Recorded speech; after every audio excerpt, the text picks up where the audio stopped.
This is a video to go over the SPX Index data that we've stored in Tradewell. So instead of only being restricted to the data for SPY that goes back to 1991, you can go back to when SPX was incepted in the 1950s. One reason people are interested in going back that far recently is because there was similar periods of inflation in the 1970s.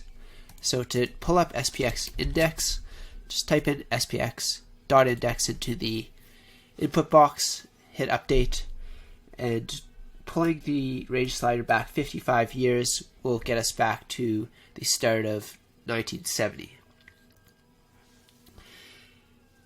A metric that people have liked looking at with regards to a longer history in the S&P 500 has been breadth data on the S&P 500, and specifically the cumulative line of new highs less new lows.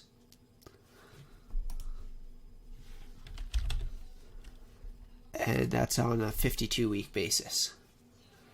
So when we look at this line by itself, we can see that it's just slopes upward, of course, because there's been more stocks making new highs on a daily basis than new lows on a daily basis.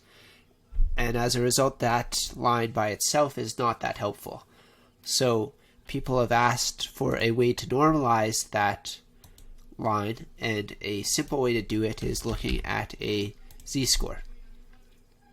So what the Z-score does is it proxies a moving average. So when we're looking at the Z-score on a 252-day basis, above a Z-score above 0 just means that it is above its 250-day moving average, below 0, below its 252-day moving average. So people like to test when it's above or below. We find the extremes is about -5 on a Z-score basis to 0. So this will filter all the signals where it's been below the 252-day moving average. And a couple things we can see. Right now we're not quite there. We're still above 0. In the early 70s, it captured risk-off periods quite well. In 2000, it failed to capture a good chunk of the move lower. 2008 captured the bulk of the chunk and did not capture the 2020 shock.